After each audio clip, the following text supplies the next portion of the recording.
Deuteronômio capítulo 32, a partir do versículo 9. A Bíblia diz assim: porque a porção do Senhor é o seu povo, Jacó é a parte da sua herança. Achou-o numa terra deserta, e num ermo solitário, povoado de uivos, rodeou-o e cuidou dele. Guardou-o como a menina dos seus olhos. Como a águia desperta a sua ninhada e voeja sobre os seus filhotes. Estende as asas e, tomando-os, leva sobre elas. Assim só o Senhor o guiou. E não havia com ele Deus estranho. Ele o fez cavalgar sobre os altos da terra, comer as messes do campo, chupar mel da rocha, azeite da dura pederneira, coalhada de vacas e leite de ovelhas, com a gordura dos cordeiros, dos carneiros que pastam em Bazã, e dos bodes, com o mais escolhido trigo, e beber-se o sangue das uvas, o mosto. Mas engordando-se o meu amado, deu coices, engordou-se, engrossou-se, ficou nédio e abandonou a Deus, que o fez. Desprezou a rocha da sua salvação. Com deuses estranhos o provocaram a zelos, com abominação o irritaram. Sacrifícios a demônios ofereceram, não a Deus. A deuses que não conheceram, novos deuses que vieram há pouco, dos quais não se entremeceram seus pais. Ouviu-daste a rocha que te gerou e te esqueceste do Deus que te deu o seu ser. Feche os seus olhos, diga comigo: Espírito Santo, vem com a tua palavra.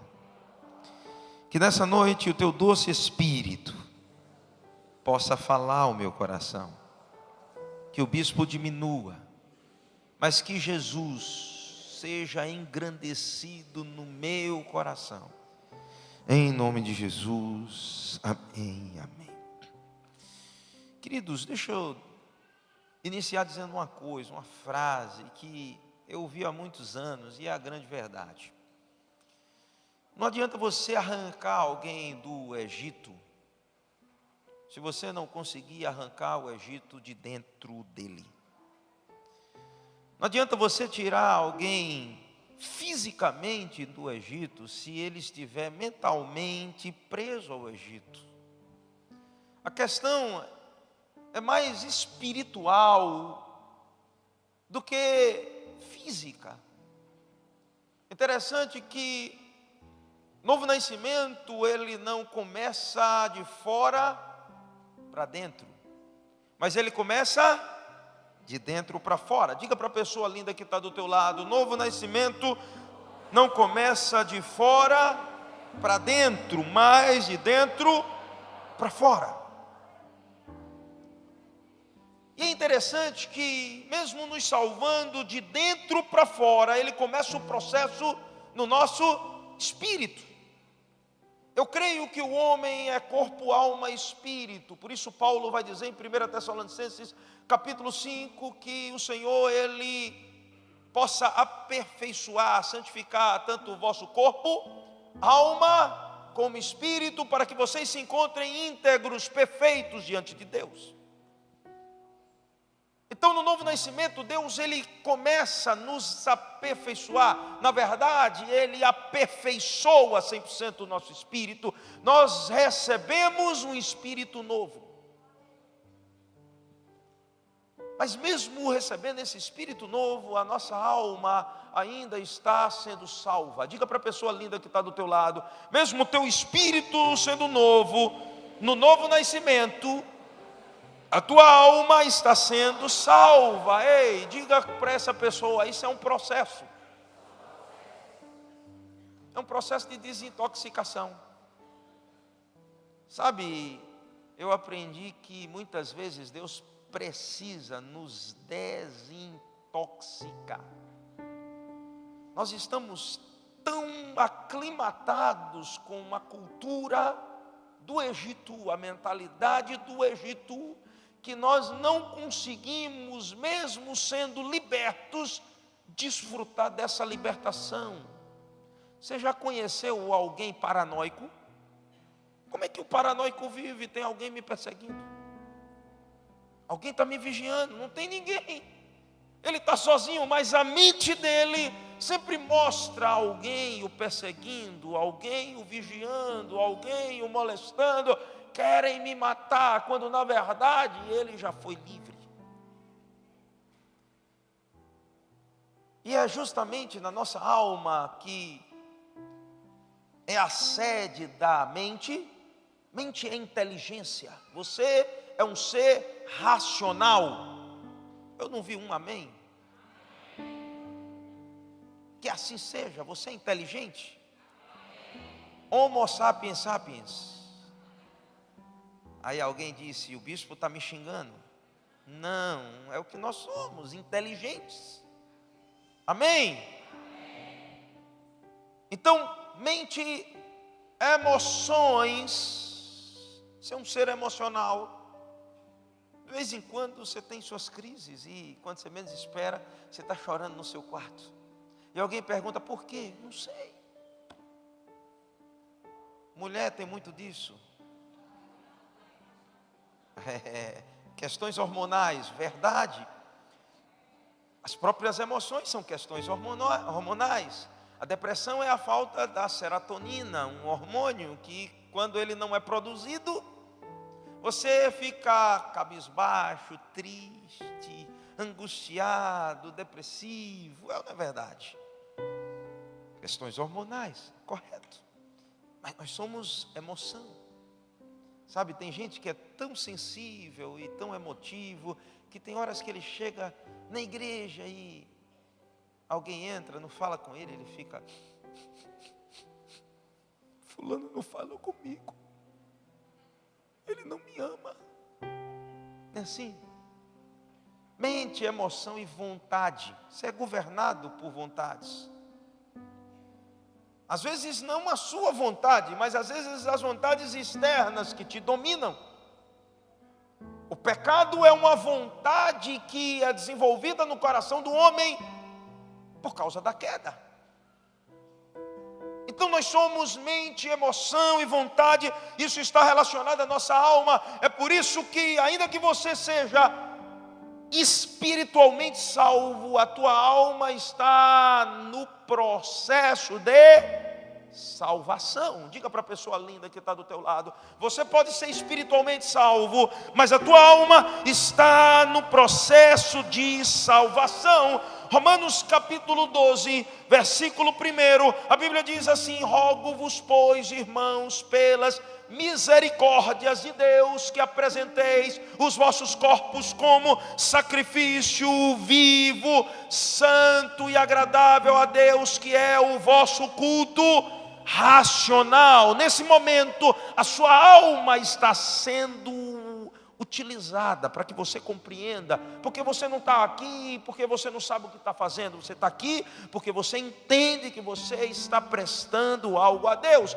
No versículo 2, a palavra de Deus diz: e não sede conformados, não assuma a forma deste século, mas vos transformeis pela renovação do vosso entendimento, para que experimenteis qual seja boa, agradável e perfeita vontade de Deus. Nós encontramos os três aspectos da alma nesse texto.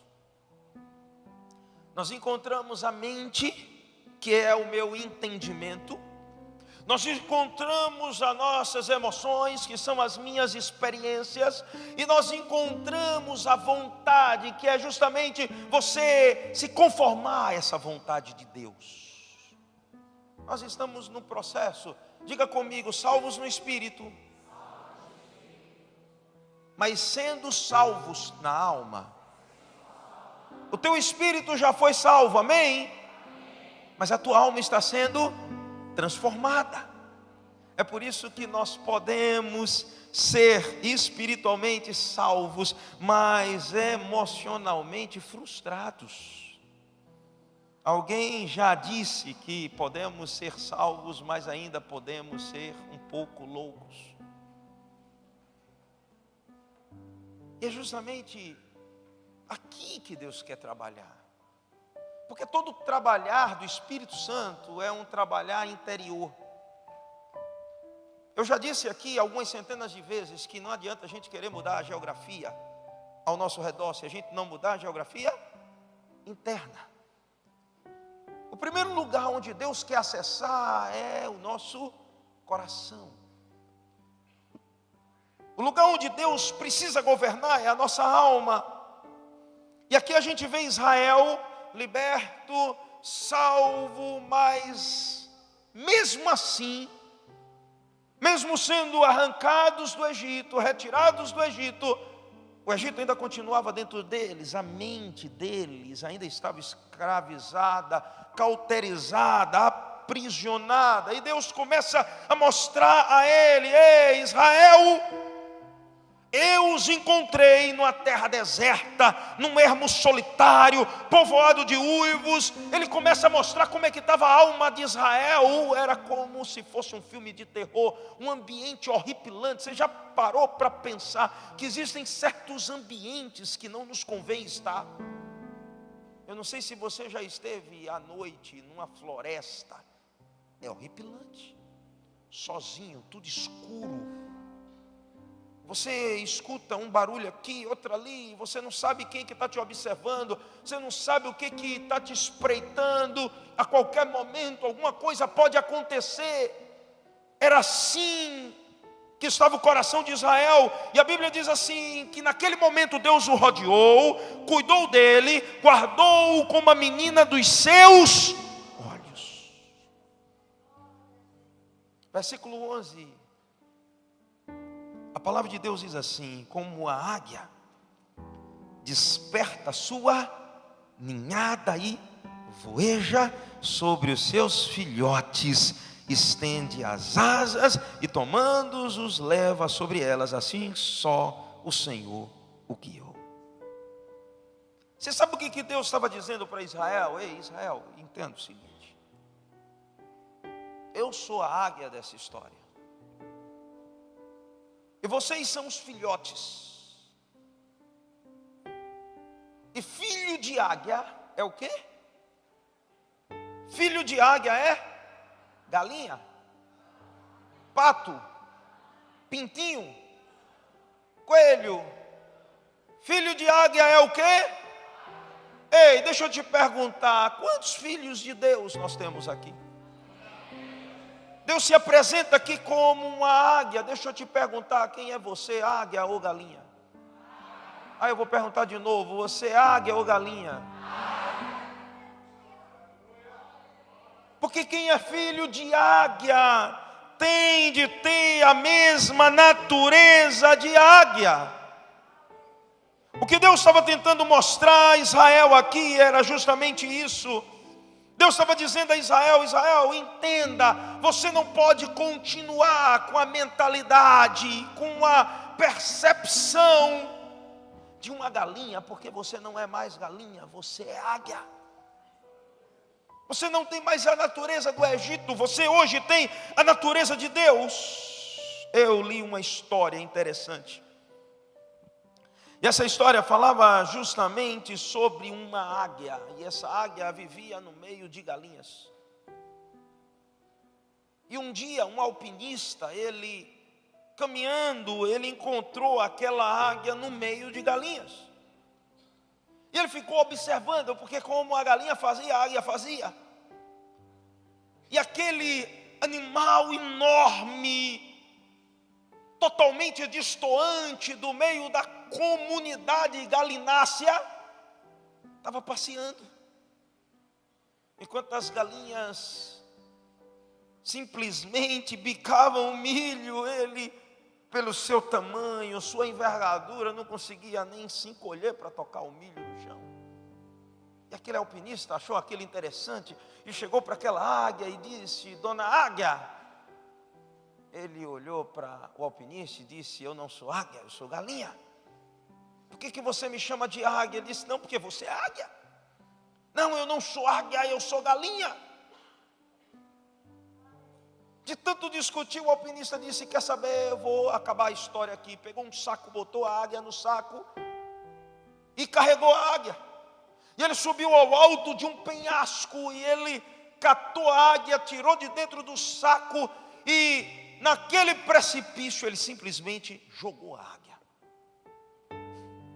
Interessante que no momento em que a águia ia caindo, ela simplesmente abriu as suas asas imponentes, e no momento que ela abriu, ela descobriu que, diferente das galinhas, ela podia voar. E naquele momento a sua natureza de águia foi despertada. Ei, você sabe o que eu quero que o Espírito Santo de Deus faça aqui nessa noite? É que o Senhor venha despertar a natureza de águia que há dentro de você. Você não foi chamado por Deus para ser uma galinha. Você tem o coração de Deus, o coração de águia. Aleluia. E é interessante que, estudando, nós começamos a compreender algumas características de uma águia.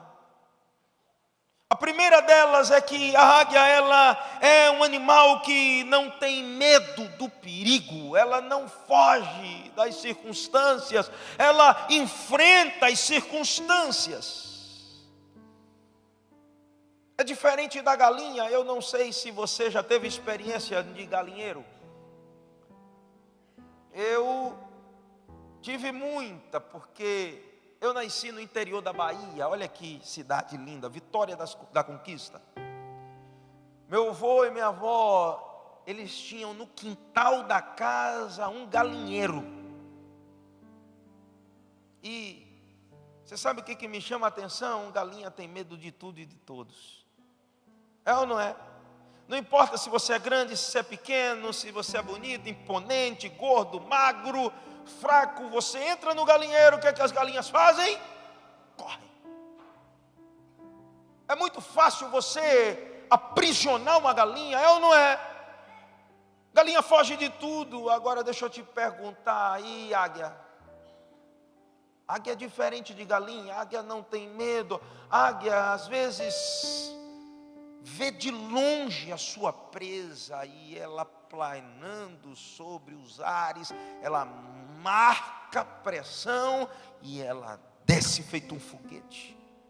Ela não tem medo das circunstâncias. E estudando sobre águia, você sabe o que eu descobri? Diante das tempestades da vida, a águia, ela não foge, pelo contrário. Galinha, quando as tempestades vêm, a primeira coisa que ela faz é entrar dentro do puleiro. Águia, quando a tempestade vem, ao invés de ela se esconder, se abrigar, ela simplesmente alça voo. Sabe por quê? Porque dentro da águia tem o mesmo espírito que há em Deus. Olhe bem para mim, Deus não tem medo de nada. Sabe por quê? Porque nada é maior do que Ele. Nada é mais poderoso do que Ele. Ei, olhe para a pessoa que está do teu lado e diga para ele: querido, não importa as circunstâncias, há algo dentro de você que te faz mais do que vencedor. Aleluia. Eu preciso compreender isso. Eu preciso entender isso. 2 Timóteo 1, versículo 7, a Bíblia diz: Deus não nos tem dado espírito. Ei, diga comigo, espírito. Deus não nos tem dado espírito de covardia, de medo, de temor. Deus não nos tem dado esse espírito. Pelo contrário, o espírito que em nós habita é o espírito de coragem, de atitude. Em meio às circunstâncias você não vai paralisar. Em meio às circunstâncias você vai avançar. É interessante que quando a gente começa a ler Josué capítulo 5 e 6, depois de Josué atravessar o Jordão, ele se depara com Ai, ele manda espias a Ai, a Jericó. E quando os espias chegam em Jericó, a Bíblia não diz que era Israel que estava parado. A palavra de Deus diz que era Jericó que estava paralisada, totalmente fechada. E quando os espias conversam com Raabe, a prostituta, ela vai dizer: você sabe por que nós estamos aqui? Porque desde o rei até o menor do reino está tremendo de medo, porque eles ouviram falar das grandezas do Deus que tirou Israel do Egito. Aleluia.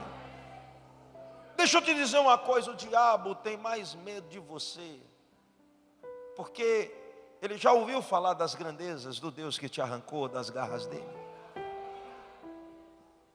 do que você dele. Às vezes eu vejo um bando de crente temeroso, com medo, que ao invés de avançar, recua, desiste fácil. Crentes que muitas vezes olham para Jericó e ainda com a visão de galinha, eles ficam ciscando e olhando para cima, quando a visão que nós precisamos ter não é de baixo para cima, mas é de cima para baixo. Ei, toca nessa pessoa linda que está do teu lado e diz para ela: Deus não te deu uma visão de baixo para cima, Deus te deu uma visão de cima para baixo.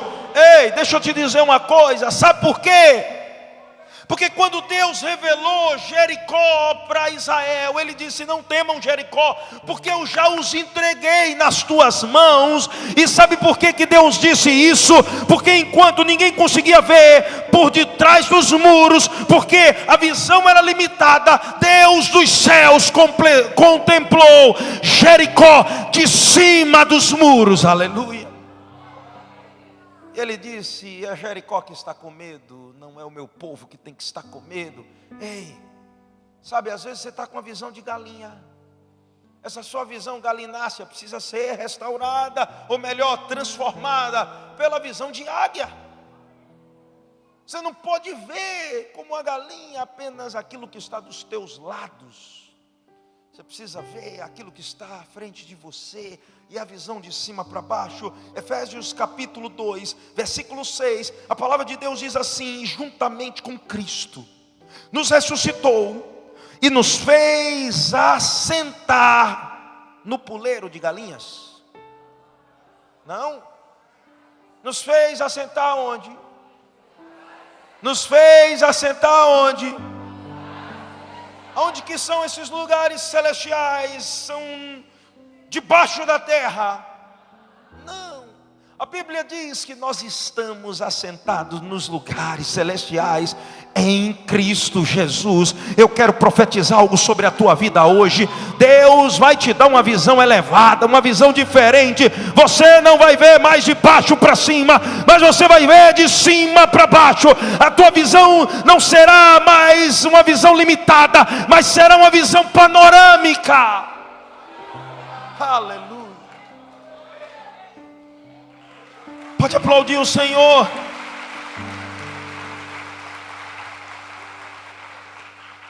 Isaías capítulo 40, versículo 31, a Bíblia diz assim: mas os que esperam no Senhor renovam as suas forças.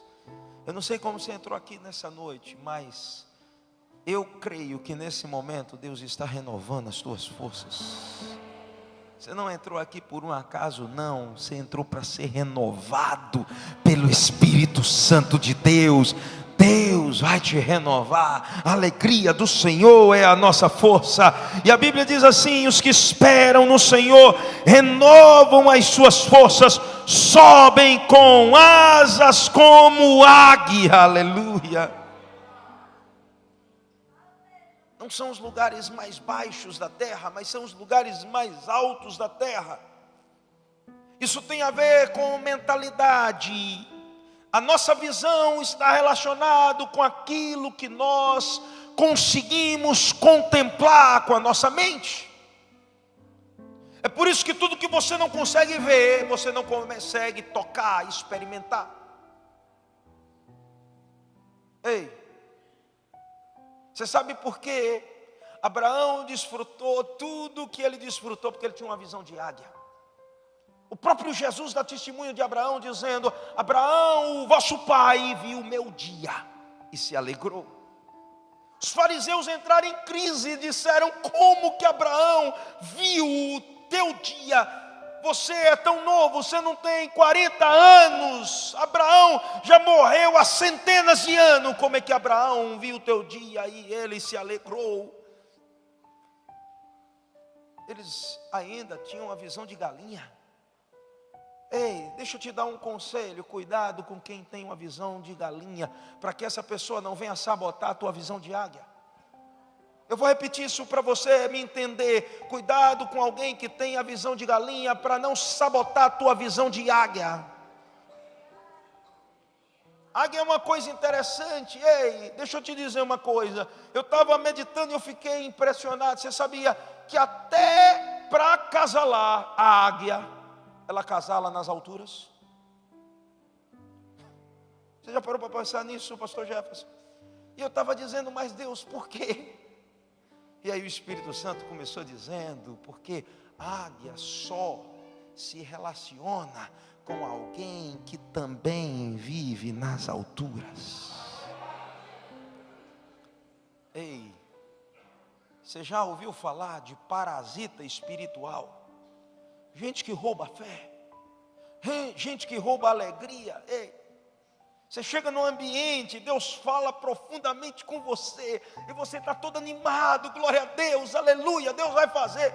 Quando você dá um passo, a pessoa já chega para você e diz: olha, não incomodes mais o Senhor, não ore mais, não busque mais por isso, porque o teu sonho já morreu, a tua história já acabou, não tem mais jeito. A Bíblia diz que Deus chegou para Jairo e ele implantou a visão de águia em Jairo. Disse: Jairo, olha, não temas, a tua filha vai viver. Eu vou lá em direção a ela. No meio do caminho ele encontra com a mulher que há 12 anos sofria com um fluxo ininterrupto de sangue. E é interessante que Jesus é tocado por aquela mulher e imediatamente aquela mulher é curada.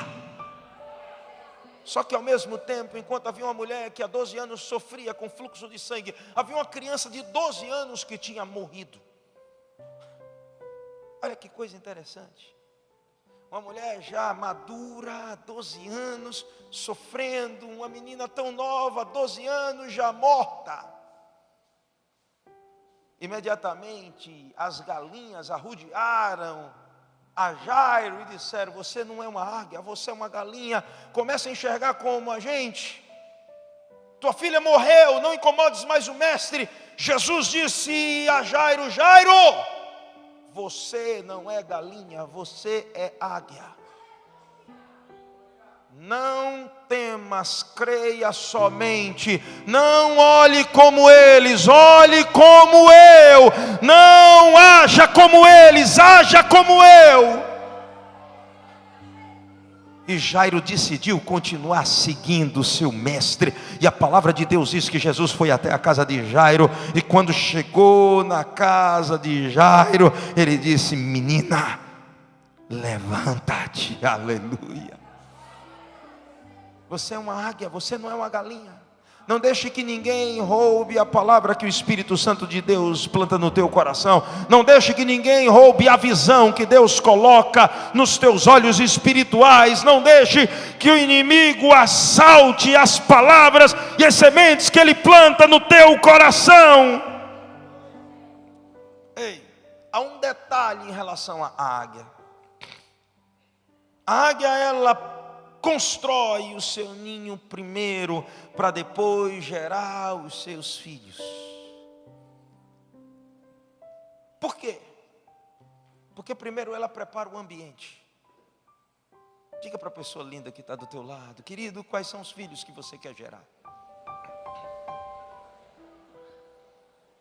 Às vezes filhos são sonhos. E você sabe o que acontece? Muitas vezes nós sonhamos, mas não preparamos o ambiente para os sonhos. E nós queremos gerar os sonhos sem o ambiente estar preparado. A águia, antes de gerar seus filhos, primeiro ela prepara, ela procura o lugar mais alto para estar. Quantos têm sonhos aqui? Você sabe qual é a primeira coisa que você tem que fazer para preparar o teu sonho? É procurar o lugar mais alto. E você sabe qual é o lugar mais alto? É na presença do Senhor. O Salmo de número 24 diz: quem subirá ao monte santo do Senhor? Quem estará na presença do Senhor? Aquele que é limpo de mãos e puro de coração, aquele que não entrega a sua alma à maldade, aquele que não jura dolosamente, esse permanecerá na presença do Senhor. A primeira coisa é preparar o seu ninho no lugar mais alto. Você precisa escolher o lugar mais alto, e o lugar mais alto é na presença do Senhor. É por isso que a águia vive em montes. E a Bíblia mostra que o Senhor figurativamente estava nos montes. Era nos montes que Deus se revelava a Israel no passado. Foi no monte que Deus deu a lei e a sua vontade a Moisés.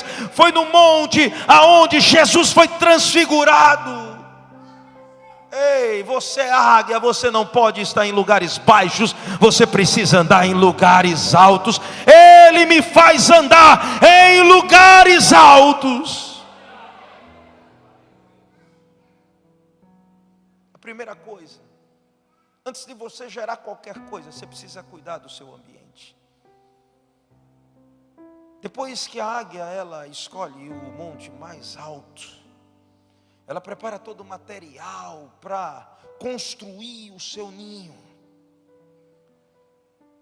Ele pega as penas, ele pega as folhas para tornar aquele ninho confortável. E a parte de dentro, ela é primeiramente desenhada e moldada, e depois a parte externa. E só depois que o ninho, o ambiente está preparado, é que ela gera o seu filho. Sabe o que eu vejo? Muita gente que não prepara o ambiente para que o seu sonho possa ser gerado. Eu gosto de Jó capítulo 22. Antes de que os projetos sejam consolidados, a Bíblia diz assim: orarás a Ele, e Ele te ouvirá. Antes você vai orar, antes você vai se deleitar no Senhor, antes você vai buscar sua presença. E aí a Bíblia diz: se tu determinas algum negócio, ele te sairá bem. Você sabe por que muitas das nossas gerações não saem bem? Sabe por que muitos dos nossos projetos, dos nossos sonhos não saem bem? Porque nós não preparamos o ambiente para que o sonho venha. Olhe para essa pessoa linda que está do teu lado e diz: Deus tem prazer, Ele tem alegria em responder as tuas orações e satisfazer o teu coração. Mas olhe para mim, Salmo de número 35, versículo 4. Ou melhor, Salmo de número 37, verso 4.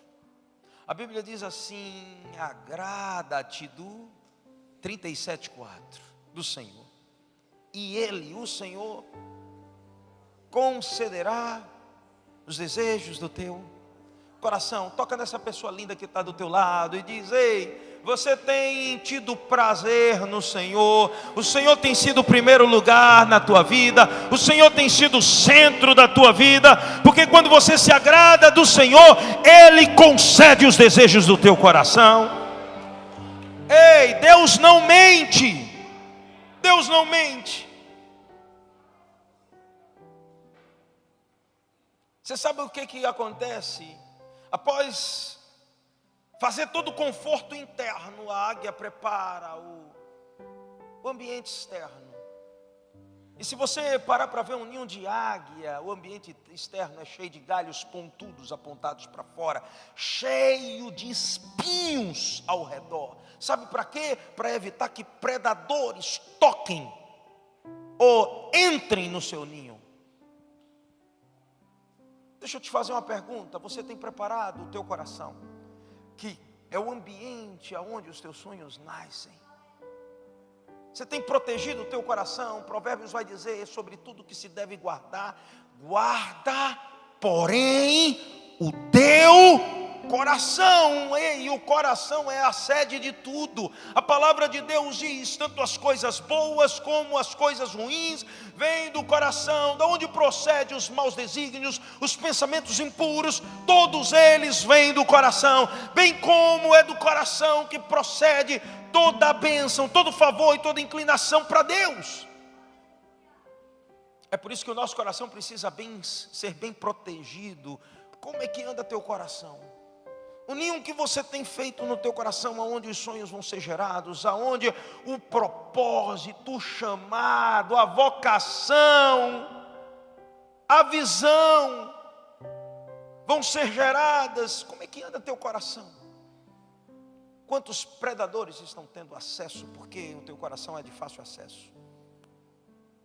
Alguém já disse que só 3 pessoas têm acesso ao nosso coração: nós mesmos, Deus e aqueles a quem nós permitimos. Quando você não protege bem o teu coração, o diabo tem acesso ao teu coração, os demônios têm acesso ao teu coração, pessoas que não deveriam acessar o teu coração têm acesso.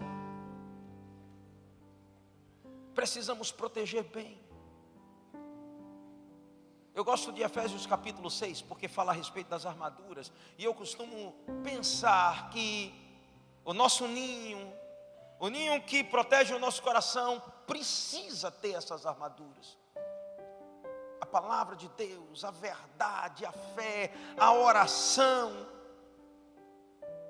Se não houver nada disso, você sabe o que acontece? A Bíblia diz que nós não estaremos preparados para o dia mal. Ei, toca nessa pessoa linda que está do teu lado e diga para ela: não se iluda, o dia mal vai chegar e você precisa estar preparado. Eu preciso estar preparado. A águia se prepara para isso. Agora existe um outro detalhe também em relação ao ninho da águia. Quando ele gera os seus filhos dentro daquele ninho, você sabe o que a águia faz? À medida que os filhos vão crescendo, a águia vai começar a dificultar a situação. Porque chega um momento que quando você está dentro do ninho, você começa a se sentir o quê? Confortável. Não é verdade? Tem gente que se acomodou com essa vidinha, mais ou menos, que está vivendo. A gente se acomodou em estar dentro do ninho e simplesmente estar dentro do ninho. Só que chega um momento que o ninho já não nos cabe. Ei, diga para a pessoa que está do teu lado, pergunta para ela: como é que anda o teu ninho? Gostei, irmão Geraldo, pequeno. E você sabe qual é a beleza? É que quando o ninho está pequeno, e quando a águiazinha começa a crescer, o papai e a mamãe águia decidem dificultar as coisas. E deixa eu dizer uma coisa para você: as dificuldades que o papai e a mamãe águia trazem para a vida da pequena águiazinha, não é para destruí-los, mas é para fazê-los crescer. Olha para a pessoa que está do teu lado e diz: ei, filho, está ficando incômodo? Está ficando chato? Está ficando apertado? Está começando a furar? Deus está querendo que você aprenda a voar. Você sabe o que eu creio? Deus está preparando uma geração para voar muito alto. Você sabe o que a mamãe águia começa a fazer? Ela começa a arrancar as penas que estão dando conforto dentro do ninho. E à medida que ela começa a arrancar as penas, aquilo começa a cutucar, começa a furar. A águiazinha já começa a ficar: ei, aqui dentro já não está dando. E ele começa a arrancar as folhas, as folhagens, e aí os espinhos começam a aparecer. E à medida que os espinhos começam a aparecer, o filhote de águia começa a achar que ele não pode mais continuar ali dentro, porque o negócio vai esquentar, vai ficar ruim. E tem momentos, queridos, que você não entende, mas Deus está trabalhando a tua vida para que o teu sonho possa ser gerado, para que você possa crescer, para que você possa voar. A Bíblia diz que nós não podemos ficar surpresos com tamanha provação que muitas vezes nós estamos passando, porque é justamente essa provação que nos leva ao crescimento. Ei, quando é que a gente vai deixar de ser bebê chorão? E ao invés de chorar e reclamar, nós vamos dizer: Deus, eu não entendo, mas eu creio que o Senhor está querendo me levar a lugares mais altos. O Senhor quer mudar o meu nível, o meu patamar. O Senhor quer mudar a minha história. Eu não entendo, mas eu creio. Nós precisamos começar a ter essa percepção. Ei, eu escutei a história de um homem que ele começou um negócio no quintal da sua casa. O negócio deu errado e ele não entendeu porque deu errado. Ele ficou chateado, ele começou outro e deu errado novamente. Ele ficou chateado, ele começou outro e deu errado novamente. Ele ficou chateado, até que um dia, naquela chateação e sem ter nada, ele não tinha nada, ele não tinha dinheiro, ele não tinha amigos, ele não tinha mais nada, porque tudo que ele tinha, ele perdeu. E um dia, naquela chateação, ele pegou o restinho das tralhas que tinha. E ele começou a montar algo. E é interessante que aquilo que ele começou a montar se tornou a solução para muita gente na sua época.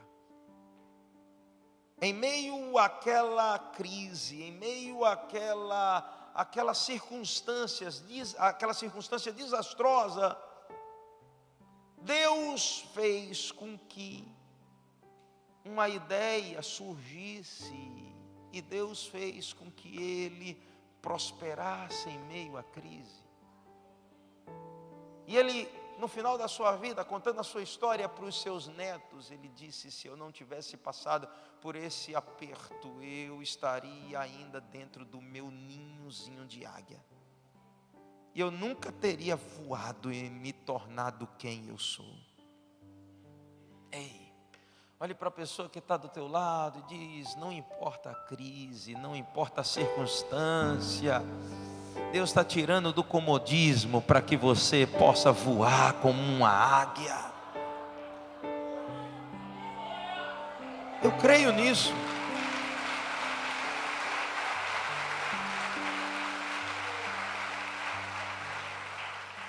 Sabe, eu ouvi a história de um filhote de águia que foi colocado dentro do seu ninho. E dentro do seu ninho, aquele filhote de águia começou a caminhar e ele começou a viver dentro daquele ninho. E olhe bem para mim. Chegou um momento que aquele ninho se tornou confortável, porque tudo que ele fazia dava certo. Mas um dia o papai águia começou a arrancar as penas e começou a arrancar as folhas. E chegou um dia que já não havia mais nenhum conforto, apenas espinhos, apenas pregos. E naquele dia o papai águia disse: olha, chegou o momento de você fazer seu voo. Porque nesse ninho você está confortável, nesse ninho as coisas estão acontecendo, mas chegou o momento de você voar mais alto. E a palavra de Deus diz que ele aprendeu, não foi enquanto estava no ninho, mas a Bíblia diz em Isaías que esse filhote de águia aprendeu pelo que sofreu. Porque olhe bem para mim, o sofrimento nos ensina às vezes muito mais do que o conforto. A Bíblia diz que às vezes é melhor você ir num lugar onde há luto do que num lugar onde há festa, porque lá você começa a refletir a respeito sobre o fim da vida. Ei, não é a porta larga que vai te levar à bênção, mas é a porta estreita, apertada. E quem sabe nesse momento Deus esteja arrancando as folhas, Deus esteja arrancando as penas, e Deus esteja te colocando num lugar onde há espinhos. Mas sabe para que isso? É para preparar você para voar. Ei, há pessoas que se Deus não empurrar, ele não vai avançar. Há pessoas que se Deus não empurrar, ele não vai caminhar. E você sabe o que acontece? Quando o ninho começa a se tornar apertado e começa a furar, as águiazinhas começam a sair e elas começam a ficar na beira do penhasco, porque o ninho já foi projetado para estar na beira, para quando a aguinha sair não ter outro lugar a não ser a beira. E você sabe o que papai águia faz? Com muito amor e com muito carinho, olha para a águia e diz: chegou o momento de você voar. E ele vai, empurra. E o filhote de águia começa a... Quando ele já não está mais conseguindo, o papai águia vem com muita velocidade. E a Bíblia diz no versículo 11 que ela abre as asas. E como na primeira vez você não voou, ele te segura e te traz. Querido, quem sabe Deus já te jogou uma vez precipício abaixo e você ainda não voou. Ei, mas você não vai estourar lá no chão não, porque ele vai abrir as asas e ele vai te trazer de volta. Ei, agora deixa eu dizer uma coisa: ele te traz de volta, mas ele vai te jogar de novo, até você voar. Você sabe qual é a beleza da águia? É que a águia é diferente de galinha. A galinha desiste, a águia persiste. Ei, toca na pessoa linda que está do teu lado, diz: galinha desiste, águia persiste. Jesus era uma águia, a Bíblia diz: e havendo amado os seus, amou-os até o fim. Jesus não desistiu de mim, não desistiu de você, e não desistiu do projeto de Deus. E você sabe qual é a beleza? Ele não vai deixar que você desista daquilo que Deus projetou para a tua vida. Sabe quando é que Deus vai parar de te empurrar precipício abaixo? Quando você começar a voar, porque você foi criado por Deus para voar. Não adianta. Aleluia. Não adianta. Sabe por quê? Porque você não foi criado para viver preso. Você foi criado para viver livre. Ei, toca na pessoa linda que está do teu lado e diz para ela: querido, você não foi criado para viver preso. Você foi criado para viver livre. Gálatas 5 verso 1 vai dizer: não submetais novamente a jugo de escravidão, porque para a liberdade foi que Cristo vos libertou.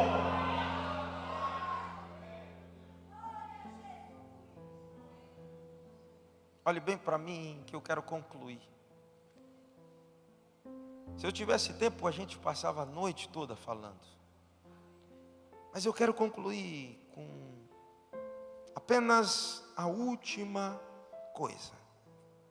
Versículo 11 de Deuteronômio 32.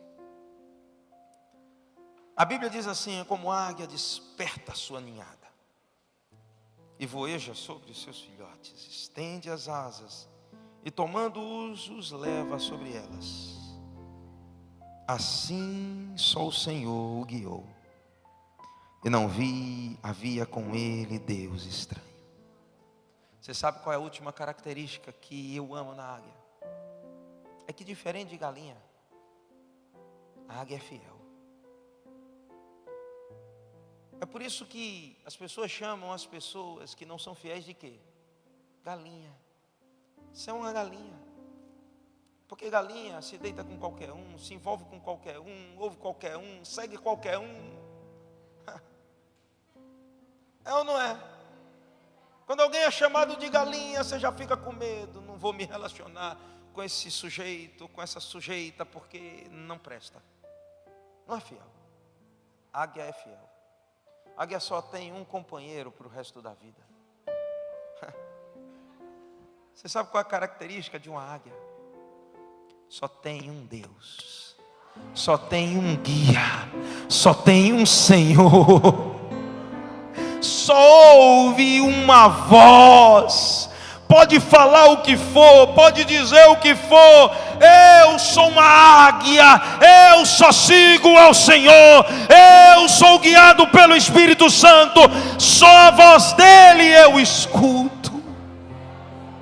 É por isso que nós não temos como errar o caminho, é por isso que nós não temos como nos perder no meio do caminho. O Senhor disse a Josué: não olhe para a direita nem para a esquerda, siga a minha voz e você será bem sucedido por onde quer que você andar. Eu quero declarar sobre a tua vida: você é uma águia e você tem um Senhor águia sobre a tua vida. É a Ele que você vai seguir, é a voz dele que você vai ouvir. É por isso que o teu caminho será bem sucedido e a tua morada será nas alturas com ele. Aleluia! Isso quer dizer que nunca mais você vai voltar a viver como galinha. Nunca mais você vai pensar como galinha. Você vai viver como águia.